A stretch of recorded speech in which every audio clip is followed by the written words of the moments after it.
नमस्कार साथियों, मैं आपका दोस्त लेखक बिजनेस कोच डॉक्टर उज्जवल पाटनी। साल की सबसे बड़ी केस स्टडी में आपका स्वागत है। एक ऐसा प्रोडक्ट जो हर घर में एक बार नहीं अनेकों बार यूज होता है। हिंदुस्तान का एक भी घर ऐसा नहीं होगा जो इस प्रोडक्ट के बारे में नहीं जानता। सबने कभी ना कभी कहीं ना कहीं कुछ तो चिपकाया होगा। फर्नीचर चिपकाओ, पेपर चिपकाओ, मार्बल चिपकाओ, ग्रेनाइट चिपकाओ, रबर चिपकाओ, फोम चिपकाओ, यहां तक कि वॉल बॉन्डिंग चिपकाओ, चाहे वाटर प्रूफिंग करो, कुछ भी करो, पैसा एक ही कंपनी में जाता है, एशिया की सबसे बड़ी एडहेसिव कंपनी। साथियों, मैं बात कर रहा हूं पीडीलाइट की। और आज फेविक्विक और फेविकॉल की ट्यूब के साथ ये एक एक जनरल स्टोर में बिक के ओटीसी प्रोडक्ट बन गया। दोस्तों, कौन कहता है सपने पूरे नहीं होते? एक लकड़ी के व्यापारी के यहाँ प्यून की नौकरी करने वाला व्यक्ति जो अपनी वाइफ के साथ एक वेयर हाउस में रहा करता था, वो व्यक्ति हिंदुस्तान के टॉप 25 रिचेस्ट लोगों में एक बना और उसने हिंदुस्तान की सबसे शानदार एडहेसिव कंपनी की स्थापना की। मैं बात कर रहा हूं बलवंत पारेख। और आप फर्श से अर्श की कहानी वाली इस कंपनी का आज का टर्नओवर सुन के चौंक जाएंगे, 6,332 करोड़। तो साथियों, सबसे बड़ा लेसन क्या है? अरे सपने देखोगे तभी वो पूरे होंगे। सपने ही नहीं देखोगे तो कोई चांस ही नहीं है। और जो जहां है वहीं से शुरू कर सकता है, आज और अभी शुरू कर सकता है। साथियों, साल की सबसे बड़ी केस स्टडी में मैं आपको बताने जा रहा हूं अद्भुत असाधारण बिजनेस स्ट्रेटेजीज जो आप किसी भी बिजनेस में हो या कहीं भी जॉब करते हो, जबरदस्त काम आएगी। दिल थाम के, पेन पेंसिल लेके, नोटबुक लेके, एकांत में कान में ईयरफोन लगा के इस केस स्टडी को देखना। साथियों, इस क्रांतिकारी प्रोडक्ट फेविकॉल का जन्म कैसे हुआ? भाई, ये आइडिया अफला तो नहीं, आइडिया आया कैसे? तो 1959 में बलवंत जी ने देखा कि कारपेंटर्स खूब मेहनत करते हैं। उनको वो फैट बेस्ड एडहेसिव उबालना पड़ता है। उबालने के बाद काफी देर सूखने में लगता है, खूब गंदगी होती है, खूब स्मेल होती है, अनहाइजीनिक होता है, कंसिस्टेंसी नहीं रहती, क्वालिटी नहीं रहती, खूब झंझट। और जब इतना टाइम लगेगा तो ऑटोमेटिकली कमाई भी कारपेंटर्स की कम होती थी। तो उन्होंने सोचा क्यों ना कोई ऐसा एडहेसिव बनाया जाए जो ये सारी प्रॉब्लम को हल कर दे। और जब आप लोगों की प्रॉब्लम हल करते हैं, जब आपका आइडिया प्रॉब्लम सॉल्विंग होता है, तो माल अपने आप आ जाता है, बाई प्रोडक्ट के रूप में आ जाता है। और इस तरीके से फेविकॉल का जन्म हुआ। दोस्तों, ऐसी क्या बात थी? आखिर क्यों बना फेविकॉल कारपेंटर्स का फेवरेट प्रोडक्ट? बलवंत जी ने एक अनूठी स्ट्रेटजी अपनाई।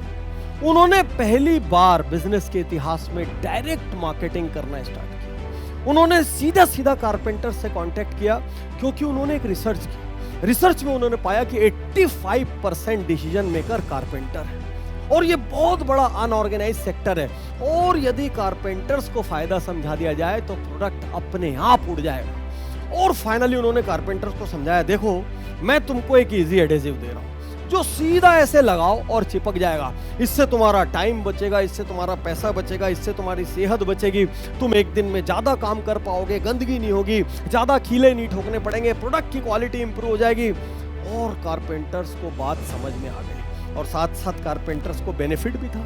अब फाइनेंशियल बेनिफिट भी है, टाइम भी बच रहा है, सारे किस्म के जब फायदे होंगे, प्रोडक्ट असफल हो ही नहीं सकता।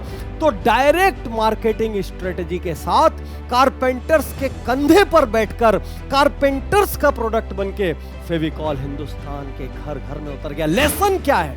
यदि आपका एंड यूजर आपके प्रोडक्ट का इन्फ्लुएंसर बन जाए, यदि आपका एंड यूजर खुद आपके प्रोडक्ट को दिल से रिकमेंड करने लग जाए, यदि आपके एंड यूजर को यह लगे ये प्रोडक्ट वाकई में मेरी मुश्किलों को हल करता है, याद रखिए, आपको हिट होने से कोई नहीं रोक सकता। और दोस्तों, इन सब से घर घर पहुंचकर फेविकॉल इतना फेमस हो गया कि एक्चुअली हर चिपकाने वाली चीज का नाम ही फेविकॉल हो गया। अब जाकर लोग दुकान में ये कहते हैं फेविकॉल देना।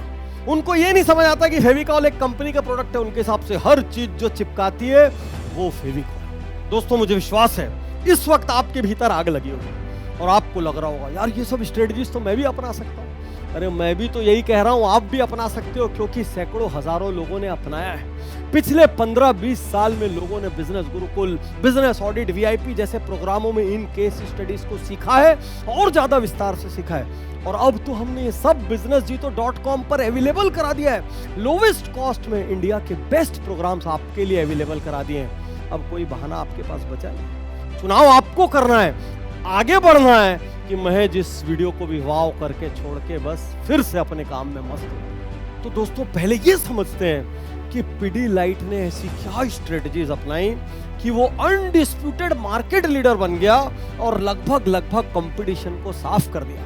मैंने आपको डायरेक्ट मार्केटिंग बताई, मैंने आपको प्रॉब्लम सॉल्विंग बताई, इसके अलावा पिडीलाइट ने क्या क्या किया। दोस्तों सबसे बड़ा कारण बना wide product basket, differentiated product, हर चीज चिपकाने के लिए एक प्रोडक्ट। अब उससे आसानी किसको हुई? बायर को यह पता है कि फेविकॉल का कोई ना कोई प्रोडक्ट है, डिस्ट्रीब्यूटर डीलर को यह पता है कि अकेले फेविकॉल या पिडीलाइट वाली कंपनी का बिल बनाओ तो सारी चीजें चिपकाने के लिए कुछ ना कुछ मिल जाता है, चैनल को यह पता है कि सब मिला के एक ही पार्टी से डील करना है, और हर चीज चिपकाने की वजह से धीरे धीरे एडेसिव इंडस्ट्री का सिनोनिम बन गया पिडीलाइट। तो साथियों जब आपके पास इतना बड़ा प्रोडक्ट बास्केट रहेगा तो हर कस्टमर का वैलेट शेयर, वो जिंदगी में जब भी कुछ चिपकाने की सोचेगा वो आपकी कंपनी का कुछ ना कुछ लेगा। तो दोस्तों पिडीलाइट की सफलता का बहुत बड़ा कारण बना वाइड प्रोडक्ट बास्केट। लेकिन प्रश्न ये है कि इतना वाइड प्रोडक्ट बास्केट कैसे बना, कैसे बन गई ये सबसे बड़ी एडेसिव कंपनी? इसका बहुत बड़ा कारण था inorganic acquisition, speedy acquisition, multinationals की तरह एग्रेसिव एक्विजिशन, और इनका बहुत क्लियर था साम दाम दंड भेद, कैसे भी करके मार्केट में जो भी प्रॉमिसिंग कंपनी है उसको उठा लो, उसको खरीद लो, उसमें स्टेक ले लो और उसको अपना बना लो। एम सील के बाद जाने कितना करते करते फाल्को फिक्स तक, जो कि आज कारपेंटर्स का चहेता प्रोडक्ट है, इन्होंने हर उस कंपनी को एक्वायर कर लिया जो कंपनी या तो इनकी कंपटीटर बन सकती थी या इनका मार्केट शेयर खा सकती थी, या उस प्रोडक्ट को बनाने में इनको बहुत टाइम लगता। लेसन क्या है? लेसन ये है कि या तो आप एक एक चीज खुद बनाते जाओ, या आप थोड़ा सा टाइम सेव करो, थोड़ी सी एनर्जी सेव करो, बहुत सारा फेलियर सेव करो, आपकी प्रोडक्ट कैटेगरी की जो जो कंपनी आप एक्वायर कर सकते हो वो एक्वायर। अगली business strategy different price band. अब हम हिंदुस्तानी हैं, किसी को सस्ता चाहिए, किसी को महंगा चाहिए। हमारे यहाँ ये ऐसा देश है जहां पे 1 लाख की कार भी बिकती है और 5 करोड़ की कार भी बिकती है। इन्होंने भी फंडे को ध्यान में रखा, अलग अलग प्राइस बैंड में प्रोडक्ट लॉन्च किए। किसी को महंगा चाहिए तो फेविकॉल ले लो, और सस्ता इकोनॉमिकल, सबकी क्वालिटी अच्छी रहेगी, वो चाहिए तो फाल्को फिक्स ले लो। ऐसा इन्होंने लगभग हर प्रोडक्ट में किया, अलग अलग प्राइस बैंड रहे। इसकी वजह से क्या होता था? कस्टमर वापस नहीं जाता था। जिसको महंगा चाहिए महंगा मिलेगा, मीडियम चाहिए मीडियम मिलेगा, सस्ता चाहिए सस्ता मिलेगा। कस्टमर छूटना नहीं चाहिए। हो सकता है आज जो सस्ता वाला ले रहा हो कल वही महंगा वाला ले। क्या आपके व्यापार में ऐसा कर पाना संभव है? बहुत ध्यान से सोचिए। दोस्तों अगली बिजनेस स्ट्रेटेजी डिफरेंट एसकेयू, अलग अलग पैकेजिंग। इतनी सी ट्यूब में मिलता है फेविकॉल और इतने बड़े ड्रम और कनस्तर में मिलता है फेविकॉल। क्या चाहिए भाई? जनरल स्टोर में मिलता है फेविकॉल और बड़े गोडाउन से भी उठता है फेविकॉल। जब आप अलग अलग एसकेयूज बनाते हैं तो हर कोई आपके प्रोडक्ट को अपनी जरूरत के हिसाब से ले पाता है और कभी भी उसके ऑप्शन में दूसरे प्रोडक्ट नहीं आते। तो हम में से कई लोग अपने अपने बिजनेसेस में अपनी जिद पर अड़े रहते हैं कि इससे कम क्वांटिटी में नहीं देंगे, इससे ज्यादा क्वांटिटी में नहीं देंगे, यही हमारी पैकिंग है, लेना है तो लो। लेकिन बुद्धिमान व्यापारी ये जानता है कस्टमर को रिटेन करके रखना सबसे, कैसे भी कस्टमर दूसरी जगह नहीं जाना चाहिए। और पिडीलाइट की एसकेयू स्ट्रेटजी इसमें बहुत कारगर सिद्ध है। दोस्तों ये कंपनी, इसकी सक्सेस स्टोरी, इसकी बिजनेस स्ट्रेटजीज इतनी अद्भुत और असाधारण है कि मैंने निर्णय लिया यहाँ पर कोई डिस्काउंट ऑफर नहीं, हम पूरी डिटेल में बात करेंगे ताकि आपके बिजनेस और लाइफ में बदलाव आना चाहिए। इसीलिए आज यहाँ पर इसका पार्ट 1 मैंने आपको बताया है और बहुत जल्दी हम पार्ट 2 रिलीज करेंगे। और सिर्फ देख के मत छोड़ देना, अपनी कम्युनिटी में, अपने लोगों में, अपनी टीम में इस केस स्टडी को जरूर से जरूर दिखाना ताकि और भी लोग तरक्की कर सकें। इंतजार कीजिए, बहुत जल्दी आएगा पार्ट 2। अरे भाई जो दिखेगा वो बिकेगा, जो मिलेगा वो बिकेगा। दोस्तों इनके एक से एक यूनिक प्रमोशन रहे हैं। अब याद है आपको वो गाना चिपका लो सैया? तो आप बोलेंगे पाटनी साहब आप तो जिस टाइप से फेविकॉल को बता रहे हो तो पितामह भीष्म हो गए, क्या ये कभी खत्म ही नहीं होंगे? कोई खतरा नहीं इनको? नहीं, इनको भी खतरा है। अकेले उस बुक के भरोसे हजारों करोड़ का बिजनेस फेविकॉल है। और ये यहीं पर नहीं रुके, इनके प्रमोशन का हिस्सा मान लो या बिजनेस स्ट्रेटजी का हिस्सा मान लो, एजुकेटिंग द कारपेंटर्स। मैं तैयार हूँ, मैं तैयार